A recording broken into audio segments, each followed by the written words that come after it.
नमस्कार, स्वागत है आपका हमारे चैनल द नया भारत टीवी न्यूज में। गुजरात के सूरत में 6 लाख से अधिक हीरे पॉलिश करने वाले 5,000 से अधिक छोटे, मध्यम और बड़े कारखाने हैं। सूरत में 24 अरब डॉलर के वार्षिक कारोबार के साथ एक संपन्न उद्योग का केंद्रीय केंद्र है।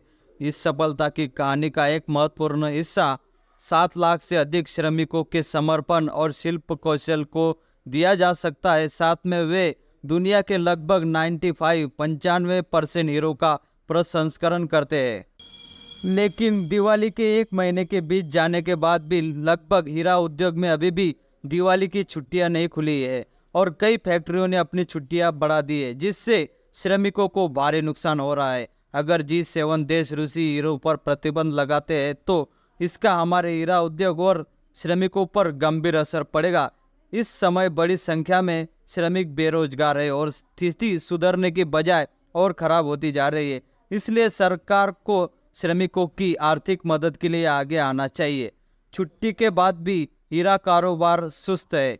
दिवाली की छुट्टियों के बाद ज़्यादातर हीरा इकाइयाँ शुरू हो गई है, लेकिन अभी भी करीब 50% श्रमिक सूरत नहीं लौटे हैं। इसलिए कई हीरा इकाइयों में सुस्ती महसूस कर रही है। आशंका जताई जा रही है कि इसका सीधा असर श्रमिकों के उत्पादन पर पड़ेगा।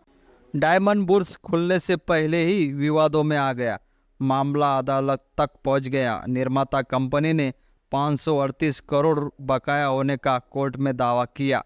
सूरत डायमंड बुर्स SDB शुरू होने से पहले ही विवादों में आ गया है। विवाद यह सामने आया है कि हीरा बुर्स के प्रशासकों ने निर्माण के लिए 538 करोड़ का भुगतान नहीं किया है। सूरत की जिला अदालत ने डायमंड बुर्स को 100 करोड़ रुपए की बैंक गारंटी जमा करने का आदेश दिया है। दुनिया के सबसे बड़े कार्यालय भवन का निर्माता PSP लिमिटेड कंपनी को हीरा बुर्स के प्रशासकों द्वारा निर्माण का भुगतान न करने के बाद विवाद का विषय बन गया है। इतना ही नहीं, काम पूरा होने के काफ़ी समय बाद तक वैध बिलों का भुगतान नहीं करने पर कंपनी ने कोर्ट से न्याय की मांग की गई।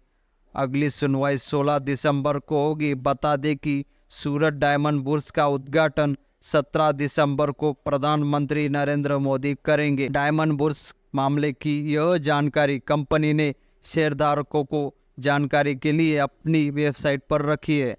PSP लिमिटेड कंपनी ने हीरा बुर्स पर रुपए 538 करोड़ और केस दर्ज होने की तारीख तक ब्याज सहित कुल 631 करोड़ रुपए का दावा किया है। यह भी चर्चा है कि हीरा बुर्स ने शुरुआत में 5,000 रुपये वर्ग फुट की कीमत पर कार्यालय बेचा था। हीरा बुर्स ने कुल 6 नीलामी करके कीमत बढ़ा दी और अन्य कार्यालयों को 35,000 रुपये वर्ग फीट की ऊंची कीमत पर बेच दिया और भारी मुनाफा कमाया। लेकिन यह भी आरोप लगाया गया है कि जिस PSP कंपनी ने हीरा बुर्स को बनाया, जिसने इतनी अच्छी इमारत बनाई और देश दुनिया में हीरा बुर्स को नाम दिया, उसे भुगतान नहीं किया गया, जिसके बाद कंपनी को मजबूरन कोर्ट का दरवाजा खटखटाना पड़ा। कंपनी की मांग गलत है। डायमंड बुर्स ने पूरा भुगतान किया है।